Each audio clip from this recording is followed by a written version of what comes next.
Hello, everyone. Welcome to this episode of Breakthrough Innovation. With us today is Swathi Young, a seasoned technology leader, AI strategist, and digital transformation expert. With over 20 years of experience, Swathi currently serves as a fractional CTO for multiple organizations, including Allwyn, a federal contractor, and SustainChain, a United Nations initiative focused on sustainability. Swathi is a pioneer in AI strategy and implementation, driving enterprise AI adoption, public sector transformation, and AI for social impact. She has worked on AI initiatives for the City of Virginia Beach, the National Cancer Institute AI Center of Excellence, and large organizations like Amtrak. She is also a thought leader in ethical AI, ensuring that AI innovation aligns with responsible governance and regulatory frameworks. In today's episode, we'll discuss how organizations can move from AI curiosity to real ROI, the role of AI in government and sustainability, and the challenges of scaling AI in regulated industries. If you're a leader looking to integrate AI into your business while ensuring ethical and strategic implementation, this is going to be a must listen, so don't go anywhere. Swathi, we're really excited to have you here. I think we talk a lot about AI. I think this conversation is going to dig into some areas that we haven't talked about before, so I think it's going to be great. So thanks for being here. Thank you for having me. Happy to chat. We're excited for it. So to start off, tell us a little bit about your journey and what led you to your current role.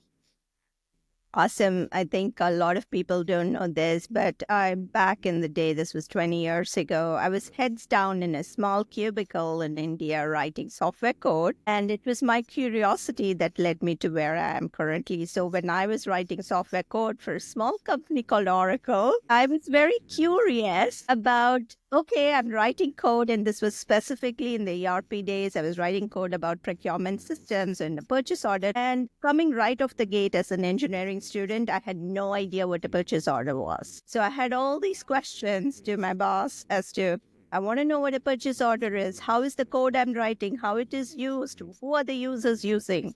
And the answers did not lie in India. And the answers were outside of India because that's where the customers were. So I think the curiosity led me to do consulting, and I was doing implementations of Oracle ERP systems, which led me from India to places like Belgium, where I was doing implementations for GE. And that's when my curiosity was like, okay, now I know what a purchase order is, and connecting the dots. And that's where, and then the journey led me to the United States, did a lot more consulting engagements. And then I joined a company called SunGuard, where I was the director for engineering for them, and then moved to the Washington, D.C. area, where I joined Amtrak as a senior director for their engineering team as well.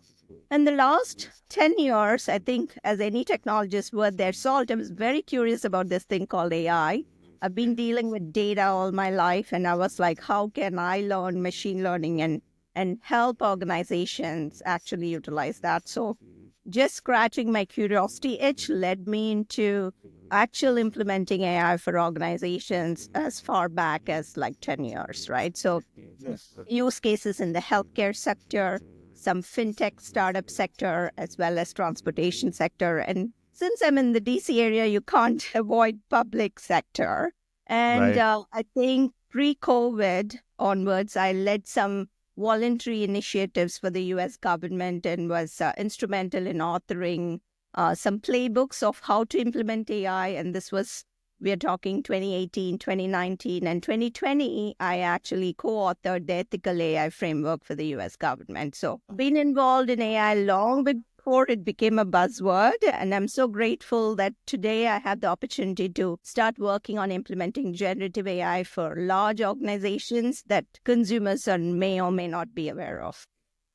Awesome. That's impressive. Yeah, it is. And it's interesting to me, at least, hopefully to everyone who's listening. When we think about some of these government agencies, when we think about, heavily regulated industries, AI feels like a much bigger risk when regulations are involved. So when you're working with these companies, how are you balancing the use of AI, the responsible use of AI, in the face of regulations, but also using it to still accomplish the innovation these companies need to not just survive, but thrive? I think the answer is they are like two sides of the same coin. If you're in a financial organization or a healthcare, of course, you have to follow certain regulations. And I think, needless to say, any software they implement goes through HIPAA regulation, for example, for healthcare. And I think it's same holds true for AI, except there are some nuances that are specific for AI because AI deals with a lot of data. I think we have to look at the biases that the data sets bring into bear and how we interpret the data. And I always say, the data bias or the nuances of responsible AI just does not lie with the technologist. It's a combined effort of bringing multiple stakeholders to the conversation, whether it's legal or subject matter experts, domain experts. And a very quick, small example, when dealing, and this was just a research project, when looking at some healthcare data about COVID vaccinations, we found in some states in the Midwest, there were less percentage of vaccinations. And when you take those data sets into consideration, building AI algorithms, because algorithms depend on historical data, you could easily remove this data set because it's so small. But before we do that, one of the domain expert who is a healthcare policymaker, she actually questioned, why is it it's such a low percentage? And turns out, because they did not have access to enough hospitals that were issuing that vaccine, right? So interesting. it's so important for us to dig through before we conclude of removing the data because it's too small or insignificant, because there's a story behind that. So just needless to say, I would say it's not a technology problem to build responsible AI. It's bringing all the stakeholders together and ensure that we actually build a use case that's robust and is inclusive. And on the other side, regulation is we check the box for all the regulations that regulated industries have to follow. I love that. I mean, making sure that it's about human beings in the end. Yeah, we're using technology, we're using data, but there's human beings behind it. And maybe that's some of the problems that I've seen over the years with the way some people implement AI is that they almost, they start treating humans like cogs in a machine instead of like humans. Because data represents data and you don't know the stories. And I call it the human metrics instead of looking at like metrics driven by data. Yeah. Love it. We're always big proponents, big advocates of cross-functional teams. I think what I hear you saying is when there's a heavily regulated industry, that becomes even more important. It can't just be a tech problem. And as part of that, don't just look at the data, make sure you understand the human story behind it, the narrative that the data is telling. And we talk a lot about being human-centered. I think understanding the story and bringing the people together, like that is just such a great human-centered view of how to bring AI together in the face of regulation. So I love everything you're saying. Agreed. Now, we've talked about the regulation. The other part that really stood out to me in your intro and what we were talking about before was some of the ideas of sustainability and global impact. We've talked ad nauseum about all the different ways AI can help small business people build up and all these things, which I think is great. But this idea of sustainability and global impact, I think, has a little bit more to it. So your work with the UN Sustainable Development Goals, the SDGs, how is AI intersecting there? And like, how is it affecting the initiatives that the UN is pushing through those SDGs? Great question. I think we don't talk enough about what AI can do in the nonprofit sector. So I'm grateful to be involved with this initiative. It's a platform called SustainChain that has been initiated by Amina Mohammed, the Deputy Secretary of United Nations, with the visionary CEO we have for SustainChain, Jacqueline Corbelli. So the vision is that how can we accelerate the work that's happening on the sustainability development goals?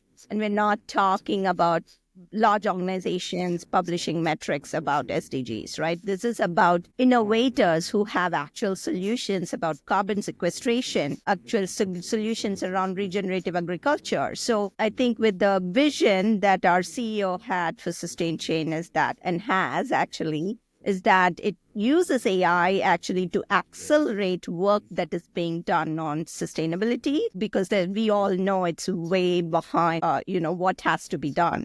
So to that end, we have implemented a reinforcement learning AI engine that sorts of connects all the players in the sustainability ecosystem who are working on innovations, who are funders, who are working on research. And our platform is a public utility platform, SustainChain. Anyone can join who is passionate about sustainability, and AI actually uses a recommendation engine to connect everybody so that you accelerate collectively towards sustainability development goals. So what I hear you saying, Think of it as a LinkedIn for sustainability. So how do I have now 12,000 members because of a lot of recommendations that LinkedIn made of people that are relevant to what I'm passionate about? so, and it's almost like so one, you mentioned acceleration, which I think we talk about a lot, but the other thing you're kind of talking about is almost like a crowdsourcing for solutions. Exactly. No, that's awesome. That's I love that a lot. So where's that going? Like you talked a little bit about where it is now. Like, what do you see that doing for us in the next 5-10 years? So I think it's us bringing the world together and looking at gaps that exist in supply chains, in distributions, in the research that is being done, in people not speaking to each other. So the gaps are very important to identify, and that's where AI comes, detecting patterns, right? So they might be like you have 17 SDGs. For those of you who are not familiar, go to United Nations website. There are 17 SDGs, which are lofty goals. This is as lofty as eradicating poverty, right? But there are sub-goals and there are indicators that the United Nations has published, right? There are goals within goals. It could be noticed on the platform that there are some areas there's more action happening and some areas there's a big gap. And that's what we want to, where this will go and have ahead is that AI will accelerate, bring everybody together such that the ecosystem moves together as a whole instead of in the silos. There's a quote, JL, you might remember the right person who said this, but the future's already here. It's not evenly distributed.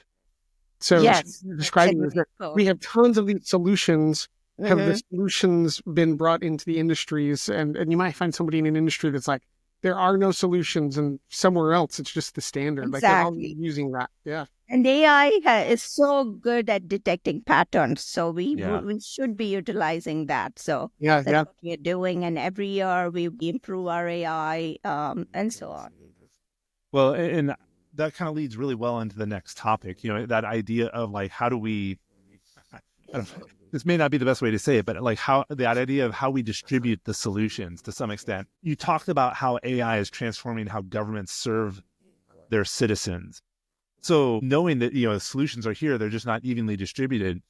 What are some of the ways that you see AI and government really having an impact? And what do you feel like are some of the most promising applications that are out there right now? That's a tough question because on one hand, we saw most recently last week announcements of large billions of dollars for Stargate and so on. On the other hand, government has a long way to catch up. But I think it's moving in the right direction because sitting in Washington, D.C., I have the support system where I can actually speak to people. And most recently, actually, and I can share the link in your podcast notes, a lot of public sector entities, HHS, VA, others have published their directory of AI use cases, which is very interesting to look at. And also, a lot of use cases at NIH and so on. Now, what is going on with the current administration is up in the air, but they have been successful use cases. And my personal work with City of Virginia Beach has been in actually recommending them an AI strategy that is robust in building responsible AI services and also building a repository of use cases and so on. So while there are successful use cases, I think we have a long way to go, right? I am a fractional CTO and I'm a consultant.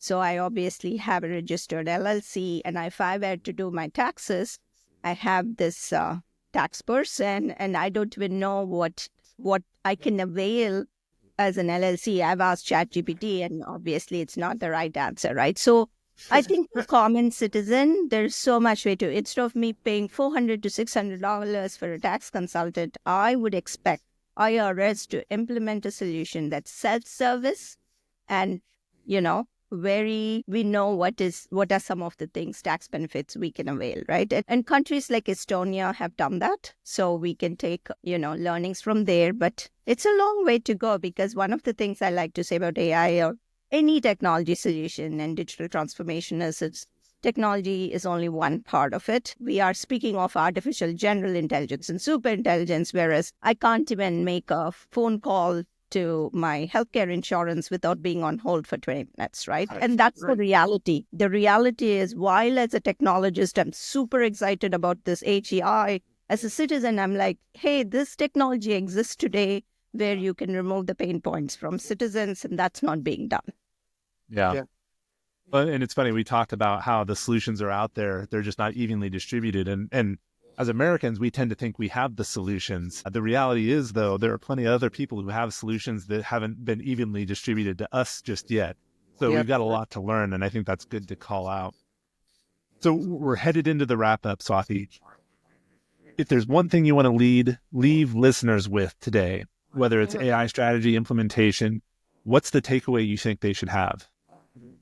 So the takeaway I have is, as cliched as it sounds, AI will not take away your job, but those who know AI will. And when I say that, what I mean is, you don't need to sit and learn how to write algorithms. What you need to know is, what is AI's capability? And I request everybody, if they can identify some use cases in their organization to be solved with the help of AI, whether it's ChatGPT or you figure out the technical solution, that's not the point. The point is, if they can identify some use cases to remove pain points in their organizations or their customers, they have to pitch it to their boss, because this goes a long way in saying, if you know what AI can do, you're getting ahead of everyone else. It's not because you can implement AI, but you know the capability how to solve a problem. And that's the most powerful statement. So whether you're a technologist or not, learn the power of AI. Absolutely. And the nice thing is, AI can help you learn the power of AI. So it works out well. Swathi, thank you so much. This has been an amazing conversation. I think we could have gone another 20, 30, 60 minutes and still not have been done. But I appreciate the time you've been able to give us and all the insights. Absolutely. For everyone else who's made it to the end, we appreciate you being here as well. And if you would be willing to leave a rating or a review on whatever platform you're listening on. Wow, I'm losing the ability to talk here. I've been doing too much of it. If you can leave a rating or a review on whatever platform you listen on, we'd love it. And if you would share some of the insights that Swathi had with your friends, with your coworkers, send them this episode. I think it's a great way to spread the knowledge around how government can help in the government spaces, how we can be more responsible in our use of AI, and what people can do to prepare for the future, because it is possible. It doesn't cost a lot, and we don't really have to be afraid of it if we're prepared. So take a look. Take some actionable insight from today, apply it, let us know how it goes, share the episode. It would all be great. Swathi, thanks again. Thank Everyone you who's listening, thank you as well. And we'll see you all next time on Breakthrough Innovation. Thank you. Thanks, Swathi. Bye.